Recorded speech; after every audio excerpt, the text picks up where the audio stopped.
नमस्कार, खबर विशेष में आपके साथ मैं हूं आयुष सूर्यवंशी। बुलडोजर की कार्रवाई को लेकर यूपी सरकार ने सुप्रीम कोर्ट में हलफनामा दायर किया और कार्रवाई को सरकार ने कानून और नियमों के मुताबिक बताया है। वहीं जावेद पम की पत्नी ने इलाहाबाद हाईकोर्ट में अर्जी दी है। मनमानी तरीके से मकान गिराने का आरोप लगाया और मुआवजा मांगने के साथ साथ दोषी अफसरों के खिलाफ कार्रवाई की मांग भी की गई है। साथ ही गर्मी की छुट्टियों में अर्जेंसी के आधार पर सुनवाई की अपील की गई है। बात आजमगढ़ और रामपुर में लोकसभा उपचुनाव की भी होगी, लेकिन खबर विशेष में पहले बात कोर्ट पहुंचे बुलडोजर से बवालियों के घर गिराने और साथ साथ कार्रवाई के अलावा दंगाइयों पर कानून के कस्ते शिकंजे की हो।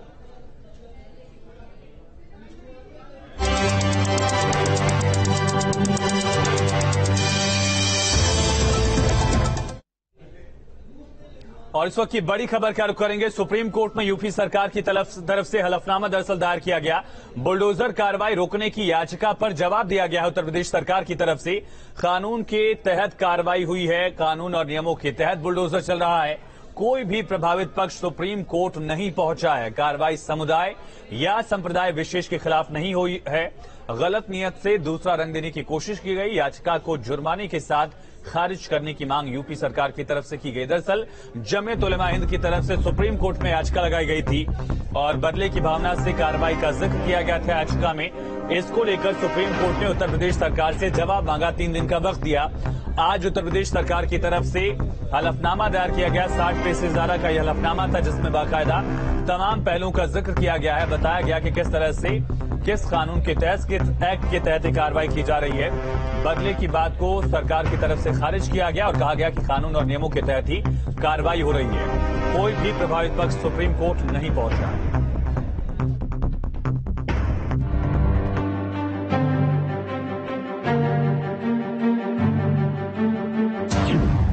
बवालियों पर कोर्ट का कड़ा रुख। कुर्क होगी हिंसा के हिस्सेदारों की संपत्ति। सलाखों के पीछे पहुंचेंगे साजिशकर्ता। कानून के दायरे में चला बुलडोजर। कानपुर टू प्रयाग, डर में पत्थरबाज डर के साए में हैं। योगी सरकार का बुलडोजर प्रहार बिल्कुल सही। जी हां, ये हम नहीं कह रहे, बल्कि यूपी सरकार ने सुप्रीम कोर्ट में कहा है कि जो भी ध्वस्तीकरण हो रहा है वो बिल्कुल कानून के दायरे में हो रहा है। जमीयत उलेमाए हिंद के आरोप गलत और बेबुनियाद हैं। इस मामले में कोई भी प्रभावित पक्ष कोर्ट में नहीं आया। जमीयत की याचिका के तथ्य भ्रामक और गलत हैं। गलत नियत से कार्रवाई को दूसरा रंग देने की कोशिश की जा रही है। कार्रवाई समुदाय या संप्रदाय विशेष के खिलाफ नहीं है। दंगाइयों पर कानून के मुताबिक सीआरपीसी और आईपीसी के तहत कार्रवाई की जा रही है। लिहाजा जमीयत उलेमाए हिंद की याचिका जुर्माने के साथ खारिज की जाए। संविधान के दायरे में नहीं हो रहा। सरकार ने कह दिया संविधान के दायरे में हो रहा है। अगर उन्हें लगता है संविधान के दायरे में नहीं हो, न्यायालय में जाएंगे, अपना पक्ष रखेंगे। लेकिन धन्यवाद दूंगा मैं अपने योगी आदित्यनाथ जी को कि जो संविधान में दायरे में रहकर और आज के दिन में इन माफिया और जो देश के दहशतगर्द फैलाने वाले उनके खिलाफ कार्रवाई कर। उधर प्रयागराज जिला कोर्ट ने बवाल मचाने वालों पर कड़ा रुख दिखाया है। कोर्ट ने पुलिस को प्रयागराज के अटाला में हिंसा के फरार आरोपियों की संपत्ति कुर्क करने का आदेश दिया है। कोर्ट से आरोपियों के खिलाफ पहले ही गैर जमानती वारंट जारी है। एआईएमआईएम जिला अध्यक्ष शाह आलम आरोपी, पार्षद फजल खान, जीशान रहमानी आरोपी, उमर खालिद और आशीष मित्तल आरोपी। सभी आरोपी अभी तक फरार हैं। तमाम ऐसे लोग हैं जिनके खिलाफ प्रशासन कुर्की की तैयारी कर रहा है। कुछ ऐसे लोग हैं जिनका पॉलिटिकल कनेक्शन है या किसी संगठन या संस्था से जुड़े हुए हैं। उनके खिलाफ प्रयास किया जा रहा है कि उनके खिलाफ जो है कुर्की की कार्रवाई हो और कुर्की के लिए कह सकते हैं कि कोर्ट की तरफ से कार्रवाई भी शुरू कर दी गई है। उधर कानपुर हिंसा की गुनहगारों की धरपकड़ तेज हो गई है। साजिश के तार सुलझाने के लिए पुलिस बवाल की कड़ियों को जोड़ने में जुटी है। कानपुर में बिल्डर हाजी वसी के कई करीबियों से पूछताछ के बाद पुलिस ने छापेमारी की। वहीं प्रयागराज हिंसा के मास्टरमाइंड जावेद पम की पत्नी ने इलाहाबाद हाईकोर्ट में अर्जी दाखिल की है। मास्टरमाइंड की पत्नी परवीन फातिमा ने मनमानी तरीके से मकान गिराने का आरोप लगाया है। साथ ही मुआवजा देने और दोषी अफसरों के खिलाफ कार्रवाई की मांग की है। साथ ही दोबारा मकान बनाने तक सरकारी आवास देने की गुहार लगाई है। परवीन फातिमा का मकान बेहद गैर कानूनी तरीके से प्रयागराज विकास प्राधिकरण ने ध्वस्त किया है और वही प्रयागराज विकास प्राधिकरण उसी स्थान पे उस मकान को निर्माण करके उन्हें दे। बुलडोजर से घर गिराने की कार्रवाई का विरोध करते हुए जमीयत उलेमाए हिंद ने सुप्रीम कोर्ट में याचिका दाखिल की थी। यूपी सरकार के हलफनामे के बाद सुप्रीम कोर्ट ने इस मामले में कार्रवाई पर रोक से इनकार करते हुए उत्तर प्रदेश सरकार से जवाब मांगा था। कल या शुक्रवार को जमीयत की याचिका पर सुनवाई हो सकती है। बहरहाल घरों को बुलडोजर से जमींदोज कर सरकार ने बवालियों को सीधा संदेश दिया है, शांति भंग करने का मंसूबा बर्दाश्त नहीं होगा, बलवा करने वालों को बख्शेंगे नहीं। Team news state. सीधा रुख करेंगे। संवाददाता मानवेंद्र प्रताप सिंह हमारे साथ लाइव कनेक्ट हैं और साथ साथ वरिष्ठ वकील अश्विनी दुबे जी हमारे साथ कनेक्ट हो गए हैं। अश्विनी सर, सबसे अहम सवाल आपसे ही, जो आज उत्तर प्रदेश सरकार की तरफ से हलफनामा दायर किया गया, 60 पेज से ज्यादा के इसमें जवाब दाखिल किए गए, उसको किस तरह से आम भाषा में समझा जाए? खास तरह से एक जो बड़ा सवाल उठ रहा था कि क्या ये कानूनी कार्रवाई जो है वो बदले की भावना से की जा रही। सरकार ने बताया कि किस तरह से urban development and planning act के तहत कार्रवाई की जा रही है, इसको जरा आम भाषा में आप समझाएं। सुप्रीम कोर्ट ने कहा, पहला बिंदु ये कहा कि जितनी भी कार्यवाहियां हो रही हैं जो हमारा म्यूनिसिपल कानून है उसके मुताबिक हो रही है और प्रॉपर जो अपॉर्चुनिटी दे करके, माने पहले शोकॉज नोटिस इशू किया और शोकॉज नोटिस इशू किया कब किया? सरकार का कहना है कि मई में किया।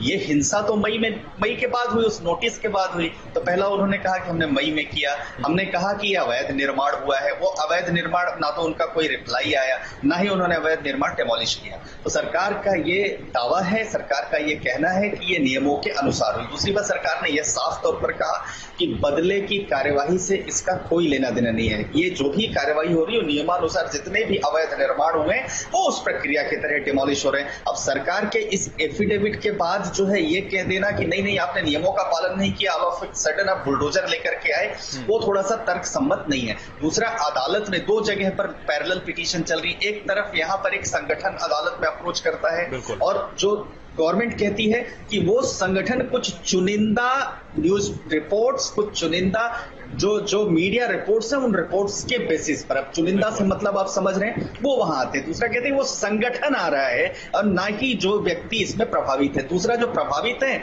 जावेद पंप की पत्नी इलाहाबाद हाईकोर्ट गई है, वो कहती है कि हमें कंपनसेशन दिया जाए। कंपनसेशन का भी प्रोविजन है उत्तर प्रदेश म्युनिसिपल एक्ट में। अगर ऐसा लगता है कि नियमानुसार कार्यवाही नहीं हुई उन परिस्थितियों में, लिहाजा अभी की स्थिति में सरकार ने क्लियर कर दिया है, उसके पास सारे एविडेंसेस हैं और वो एविडेंस उन्होंने अदालत में लगा दिया। तो मैं समझता हूं कि ये उस रूटीन कार्यवाही का हिस्सा है जिसके तहत अवैध निर्माण ना सिर्फ इलाहाबाद में बल्कि लखनऊ में भी गिराए गए, मेरठ में भी गिराए गए, गाजियाबाद में भी गिराए गए, कानपुर में भी गिराए गए, तो वो उसका एक हिस्सा है। और दूसरा, टाइमिंग को लेकर के ये कहते हैं कि एक दिन पहले बलवा हुआ, उसके 2 दिन बाद मकान गिराया, तो वो उनका कहना है, लेकिन अदालत ने भी इस पर किसी मामले में संज्ञान नहीं लिया। अब देखना है कि अदालत इसमें क्या निर्णय लेती है। और फिलहाल अदालत ने, आप ये भी देखिए कि पिछली बार जब नोटिस इशू किया था तो अदालत ने यह कहीं नहीं कहा था कि हम जो है फिलहाल स्टे कर रहे हैं वहां की प्रक्रिया को, जबकि दिल्ली के केस में आप देखेंगे, जहांगीरपुरी के केस में सुप्रीम कोर्ट ने उस समय स्टे कर दी। सुप्रीम कोर्ट को लगा था कि कानून का पालन नहीं हुआ है।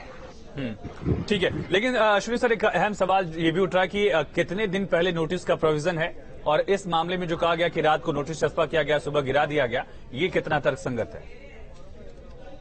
अगर हम उत्तर प्रदेश म्युनिसिपल एक्ट की बात करें तो उत्तर प्रदेश म्युनिसिपल एक्ट के मुताबिक 1 महीने का टाइम देने का उनको सबसे पहले जो सेक्शन 27 है उसके मुताबिक यह है कि आपको डिमोलिश करने के लिए, अपना जवाब देने के लिए समय दिया जाएगा। लेकिन उत्तर प्रदेश अर्बन डेवलपमेंट एक्ट के मुताबिक जब नोटिस दिया गया, नोटिस के बाद ना शोकॉज नोटिस का कोई जवाब आया, ना शोकॉज नोटिस के रिप्लाई में कोई व्यक्ति वहां अपीयर हुआ और ना ही उसे लेकर के कोई अदालत गया कि नहीं साहब हमारा जो मकान है वो मकान सही प्रक्रिया के तहत बना हुआ है, ये हमारे पास नक्शा पास हुआ है, ये प्लॉट नंबर है, ये हमने इतने डायमेंशन के तहत इसको बनाया है, लिहाजा कुछ भी इसमें डिमोलिशन जैसा नहीं है। तो ऐसा भी नहीं है कि कोई व्यक्ति वहां पर चेयरमैन के सामने जाकर के उसके रिप्लाई में गया हो। तो ये कह देना all of a sudden political vendetta के तहत कह देना वो ठीक नहीं है। और मैं कानून का विद्यार्थी होने के नाते समझता हूं कि Uttar Pradesh urban development and municipal planning act 1973 जो है उसकी धारा 26 और 27 में साफ तौर पर म्युनिसिपल कॉर्पोरेशन को ये पूरी की पूरी पावर्स हैं कि अगर कहीं अवैध निर्माण हुआ है तो उस अवैध निर्माण को वो खाली करवाए, उसको डिमोलिश करे। जी ठीक है सर। मानवेंद्र, आज जो अर्जी लगाई गई, याचिका दाखिल की गई है, क्या इस पर अर्जेंसी के आधार पर सुनवाई पॉसिबल है? कोर्ट का रुख क्या हो सकता है? किन पहलुओं का जिक्र इस याचिका में किया गया है?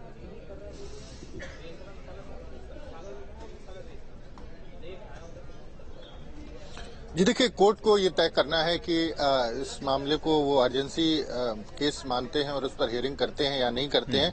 लेकिन जिस तरह से अगर कोई डिमोलिशन हो रहा होता तो उस वक्त कोर्ट कंसीडर कर सकता था कि अर्जेंसी का मामला है, लेकिन जो डिमोलिशन हो चुका है तो उसके बाद बहुत आधार नहीं अर्जेंसी का। और जिस तरह से जो जावेद पंप है प्रमुख आरोपी बनाए गए, उनके परिवार के लोगों का कहना है कि कई तर्क दिए गए। उनका कहना है कि जावेद पंप को गलत तरीके से फंसाया गया है और जावेद पंप की कोई भूमिका नहीं है। दूसरा ये कहना है कि जो मकान है वो जावेद पंप की पत्नी के नाम पर है। पत्नी और जो अगर हम बात करें तो मुस्लिम प्रॉपर्टी एक्ट है, उनका कहना है वो ये कहता है कि पत्नी की संपत्ति पर पति का कोई अधिकार नहीं होता। लेकिन दूसरी तरफ पीडीए का कहना है कि हम तो प्रॉपर्टी अवैध थी इसलिए उसको गिराए हैं। और उनके परिवार का कहना है कि इसलिए गिरा दी गई क्योंकि जावेद पंप का नाम आया था, उसमें शामिल हुआ था। पीडीए का कहना है कि नहीं, हम पहले से उस प्रोसेस में लगे हुए थे, पहले से नोटिस वगैरह इशू कर रहे थे। परिवार का कहना है कि नहीं, हमें कोई नोटिस नहीं मिली। तो ये सारी चीजें जो है वो कोर्ट के सामने रखी जाएगी। लेकिन जिस तरह से तमाम कार्रवाइयां लगातार हो रही थी और जिस तरह से 10 तारीख को पूरा बलवा होता है, उसके बाद 10 की रात में पुलिस जावेद पंप को हिरासत में लेती है, 11 की सुबह मुख्य आरोपी घोषित किया जाता है और मास्टरमाइंड बताया जाता है, 12 को मकान का डेमोलिशन हो जाता है। तो इसी कनेक्शन को कि 10 तारीख को मामला गिरफ्तारी होती है और 12 को मकान गिरा दिया जाता है। तो कहीं न कहीं ये जो पूरी कार्रवाई है वो सिर्फ जिस तरह से उत्तर प्रदेश की सरकार कहती है कि हम जो उपद्रवी हैं या जो तोड़फोड़ और हिंसा में शामिल लोग हैं, जो माहौल को खराब करेंगे, उनके खिलाफ सख्त कार्रवाई की जाएगी। तो इसी इंटेंशन से ये पूरा घर गिराया गया है। अब कोर्ट में जो अर्जी है उसमें ये मांग की गई है कि उनका घर दोबारा बनाया जाए क्योंकि गलत तरीके से गिराया गया है, अवैधानिक तरीके से, गैर संवैधानिक तरीके से उसका डिमोलिशन हुआ है। घर दोबारा बना के दिया जाए, साथ ही तब तक उस परिवार के रहने के लिए सरकार घर उपलब्ध कराए, मुहैया कराए, ताकि वो लोग चूंकि बेघर हो चुके हैं तो परिवार में तमाम लोग हैं, उनको एक घर मिल जाएगा तो वो कहीं और रह सकेंगे। तो ये भी मांग की गई है कि अर्जेंसी के तहत सुनवाई की जाए, घर को दोबारा बनवा करके। पीडीए को पार्टी बनाया गया है, सरकार को, स्टेट को बनाया गया है और जो यहाँ के डीएम, एसएसपी, कमिश्नर, आईजी, सब जो बड़े अधिकारी हैं उनको पार्टी बनाया गया है। और ये मांग की गई है कि उस घर को दोबारा बना करके कंपनसेशन किया जाए और दोबारा बना करके पीडीए जैसा घर था वैसे ही बना करके उनको वापस करे। और जब तक घर नहीं मिल जाता तब तक उनके रहने के लिए, परिवार के रहने के लिए पीडीए हाँ, क्या मानवेंद्र पहले भी नोटिस दिए गए थे पीडीए की तरफ से? जी देखिए, नोटिस का जी बिल्कुल पीडीए की तरफ से ये कहा गया है कि हमने उनको पहले नोटिस सर्व किया था और उन्होंने, चूंकि जो एक समय होता है, मई में नोटिस दिया गया था और उसके बाद उनको जवाब दाखिल करना था, वो अपना जवाब दाखिल कर सकते थे। उन्होंने जवाब रिप्लाई भी नहीं किया। इसके अलावा वो अगर उनको कोई एतराज था, हमारा घर अवैध है, हमको कोई नोटिस मिला है तो उसके खिलाफ हम कोर्ट भी जा सकते थे, तो उनकी तरफ से कोई पहल नहीं की गई। हालांकि परिवार कह रहा है कि हमें कोई नोटिस नहीं मिला है और ये बैकडेटेड नोटिस है जो इशू करा करके कार्रवाई की गई है। जी अश्विनी सर, क्या जो कार्रवाई की गई है, प्रयागराज डेवलपमेंट अथॉरिटी के पास ये पूरा हक है, पूरा अधिकार है कि वो किसी भी अवैध निर्माण को गिराए, और जब अगर पहले नोटिस दिया गया है तो उसे कानूनन कार्रवाई माना जाए। जिस एक्ट का जिक्र आप 1973 का कर रहे हैं कि अर्बन प्लानिंग डेवलपमेंट एक्ट जो है उसको आधार बनाकर ये कार्रवाई की गई है, ना कि बलवाइयों और दंगाइयों के खिलाफ एक्शन लिया गया है। वो दोनों चीजें पैरेलल। पहले उत्तर प्रदेश सरकार का सुप्रीम कोर्ट के हलफनामे में साफ तौर पर ना सिर्फ कहना है, बल्कि जो 10 मई को नोटिस इशू किया था, जो नोटिस सर्व किया था, वो नोटिस जो है उसमें काउंट फाइल भी किया अपने जवाब के साथ, अपने हलफनामे के साथ। पहला जो उत्तर प्रदेश सरकार ने कहा कि 10 मई को अनऑथराइज कंस्ट्रक्शन को हटाने के लिए और illegally utilising residential premises for commercial use और सेवरल रेसिडेंट्स की कंप्लेंट्स, मतलब बहुत सारे रेसिडेंट्स ने कंप्लेंट किया, तब 10 मई को हमने नोटिस दिया। दूसरा उन्होंने ये भी कहा कि 10 जून को हमने कहा कि वैकेट करो प्रेमाइसेस, क्योंकि 10 मई से 10 जून के बीच यानी कि पहले ही नोटिस दिए जा चुके थे, जवाब नहीं दिया गया, इस आधार पर कार्रवाई की गई। अश्विनी सर आपका बहुत शुक्रिया, माननीय तमाम जानकारी के लिए आपका बहुत शुक्रिया। और बात गढ़ की लड़ाई की, आजम खान का गढ़ और अखिलेश यादव का गढ़, लेकिन बच पाएगा क्या, बड़ा सवाल।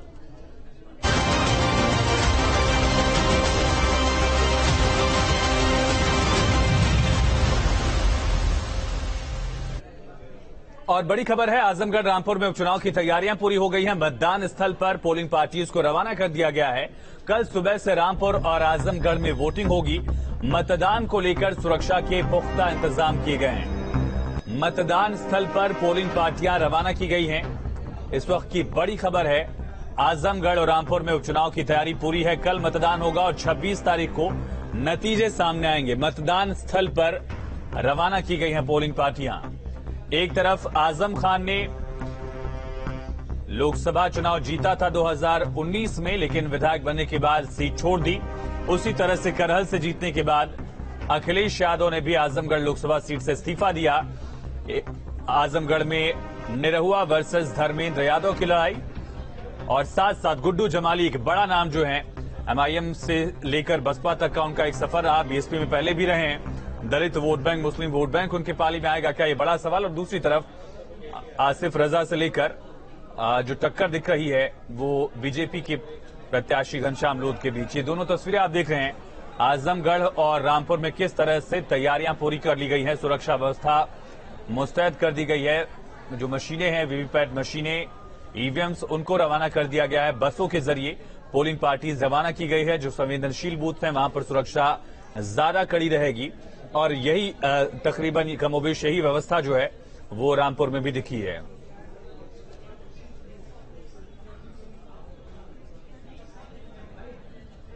तो आजमगढ़ में कल होने वाले उपचुनाव को लेकर कड़ी सुरक्षा के बीच पोलिंग पार्टियों को रवाना कर दिया गया है। पोलिंग पार्टियों की सकुशल रवानगी के लिए सुरक्षा के व्यापक इंतजाम किए गए।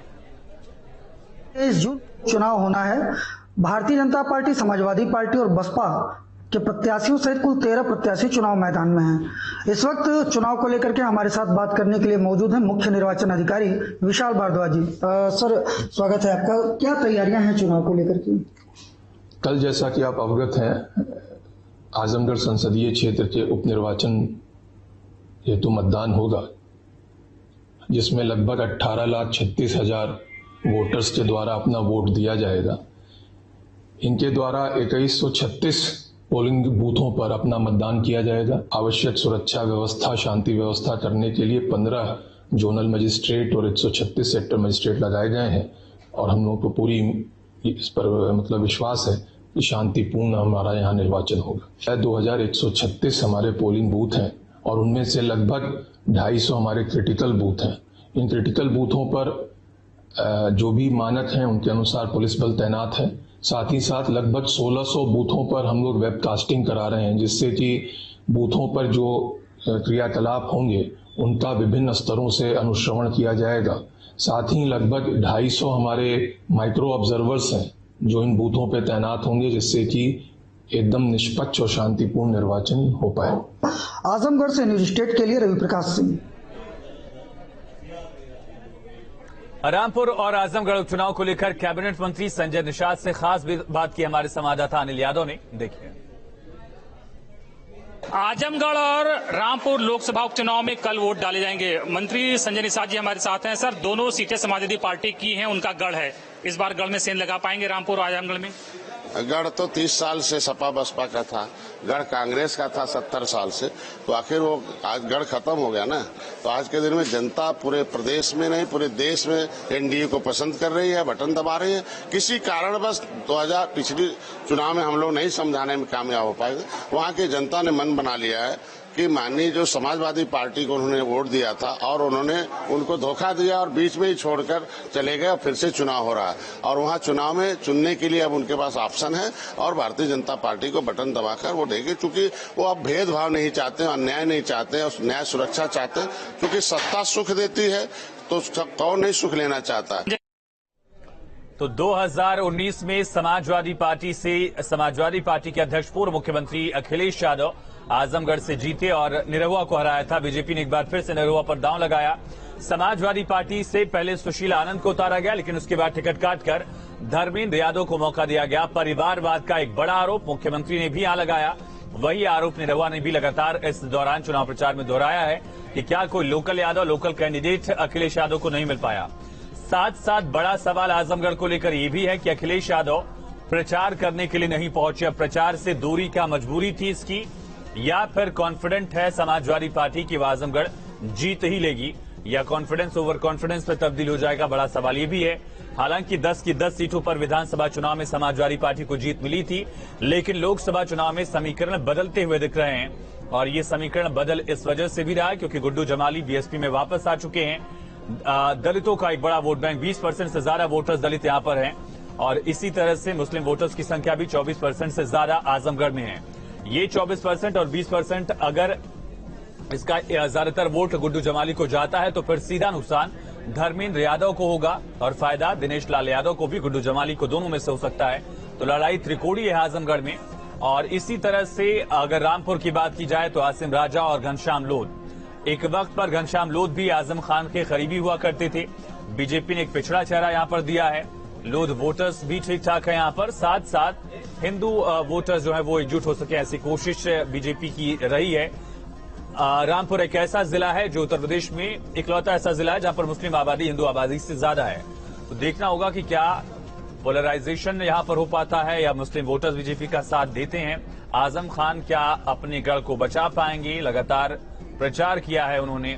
साथ साथ आजम खान की तरफ से एक विक्टिम कार्ड खेलने की कोशिश की जा रही है, प्रताड़ित करने का आरोप लगा रहे हैं। तमाम चीजें लगातार आजमगढ़ से लेकर रामपुर तक दोहराई जा रही है। सीधा रुख करेंगे संवाददाता अविनाश सिंह हमारे साथ लाइव कनेक्ट हैं।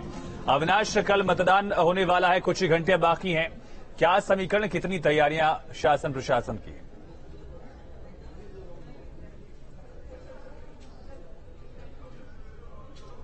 अविनाश, आवाज मिल रही है आपको? चलिए रिकनेक्ट करेंगे हम, लेकिन अब मतदान में कुछ ही वक्त बाकी है, कुछ ही घंटे बाकी हैं और नाक का सवाल है। समाजवादी पार्टी के खाते में दोनों ही लोकसभा सीटें थी। बीजेपी की कोशिश ये होगी कि दोनों सीटों पर कब्जा किया जाए। आजमगढ़ में बीजेपी ने 2009 में जीत दर्ज की थी, रामपुर में भी एक लंबा वक्त बीजेपी को गुजर चुका है। 99-98 में मुख्तार अब्बास नकवी कभी यहां से पहली बार लोकसभा चुनाव जीते थे, लेकिन तब से बीजेपी को यहां लगातार चुनौती मिलती रही है। अब क्या राय जनता की कल दिखती है, 26 तारीख को नतीजों में क्या रिफ्लेक्ट होता है, तमाम बड़े सवाल हैं। ये तस्वीरें आप देख रहे हैं, पोलिंग पार्टीज वीवीपैट और ईवीएम मशीनों के साथ रवाना हुई। पहले क्रॉस चेक किया जाता है, मशीनें चल रही हैं नहीं चल रही हैं, एक एक बॉक्स दिए जाते हैं। उन बॉक्सेस के साथ पोलिंग पार्टीज का एक ग्रुप तय किया जाता है कि ये पार्टी इस बूथ पर पहुंचेगी। ये तमाम कवायद पूरी कर ली गई है, बाकायदा अनाउंसमेंट होती है। फिर पोलिंग पार्टीज को, अब पोलिंग पार्टीज जो हैं वो पोलिंग बूथ तक रवाना होंगी, वहीं रुकेंगी और कल सुबह मतदान शुरू हो जाएगा। जो संवेदनशील, अति संवेदनशील बूथ्स हैं उनको चिन्हांकित कर लिया जाता है और वहां पर अतिरिक्त फोर्सेस की तैनाती होती है। कोविड का प्रोटोकॉल जो है उसका पालन भी किया जाएगा। हालांकि केसेस बहुत नॉमिनल हैं, बहुत ज्यादा खत्म जैसे हो चुके हैं, लेकिन इसके बावजूद लोगों से जागरूकता की अपील लगातार की जाएगी। और दूसरी तरफ एक बड़ी ताकत जो की है दिनेश लाल यादव निरहुआ ने, मुख्यमंत्री ने 4-4, 5-5 जगह पर रैलियां की। जो बीजेपी के बड़े चेहरे हैं उनकी तरफ से यहां पर रैली की गई। केशव प्रसाद मौर्य लगातार रैली कर रहे हैं, रामपुर में उनकी तरफ से रैली की गई थी, स्वतंत्र देव सिंह मौजूद रहे और दूसरी तरफ ओपी राजभर भी लगातार ताकत लगा रहे हैं। सीधा रुख करेंगे, संवाददाता अविनाश सिंह हमारे साथ लाइव कनेक्ट है। अविनाश, रामपुर से लेकर आजमगढ़ तक क्या तैयारियां दिख रही हैं? पोलिंग को लेकर कितने संवेदनशील बूथ हैं, कितनी तैयारी वहां पर, और साथ साथ टक्कर कितनी जोरदार दिख रही है?